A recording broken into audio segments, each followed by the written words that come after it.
জাকাত নাকি সমাজকে পরিবর্তন করে, সেটা কিভাবে করে এক ভাই জানতে চেয়েছেন। জাযাকুমুল্লাহু খায়রান। যাকাত আসলেই সমাজকে পরিবর্তন করে।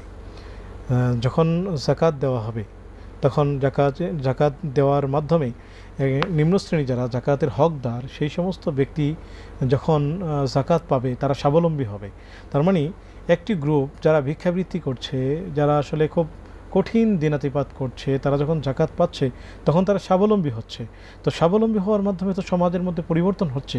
জি। তো যদি সমাজের মানুষ আসলে ভিক্ষুক যদি আরও ভিক্ষাবৃত্তির দিকে চলে যায় তাহলে সমাজ আসলে সুন্দর হয় না।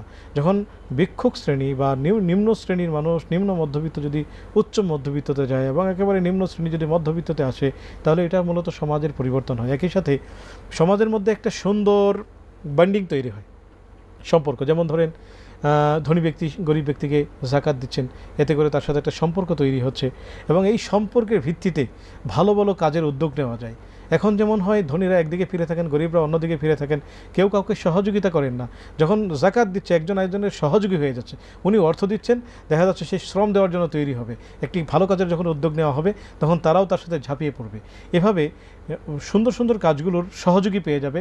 আর অন্যায় এবং অনিয়মের জন্য যেটা নবীজি সাল্লাল্লাহু আলাইহি ওয়াসাল্লাম বলেছেন, মান রাআ মিনকুম মুনকারান ফালিয়ুগাইয়িরহু বিয়াদিহি ফাইন লাম ইয়াস্তাতি ফাবিলিসানি, এই দীর্ঘ হাদিসের মধ্যে বলেছেন কোন অন্যায় কাজ দেখো তাহলে তোমরা সেটা হাত দিয়ে প্রতিহত করো।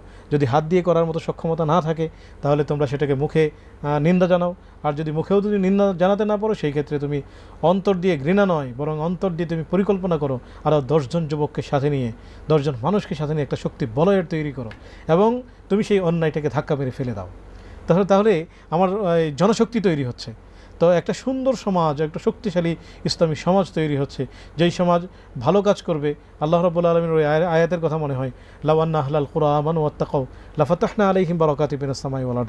একটা জনপদের অধিবাসীরা যদি ঈমান আনে এবং তাকওয়া অবলম্বন করে, আল্লাহকে ভয় করে চলে, তাহলে আল্লাহ তাআলা বলেন আসমান এবং জমিনের বরকত রাজি, যত বরকত আমি সব খুলে দিব। তাহলে আলটিমেটলি ওই সমাজটা আদর্শ সমাজ হবে এবং আদর্শ সমাজে আল্লাহ তাআলার বরকত থাকবে। মানে কি, ওখানে কোনো দুঃখ বেদনা ব্যথা থাকবে না, সব সুখ আর সুখ, একটা আনন্দের আলয় হয়ে যাবে।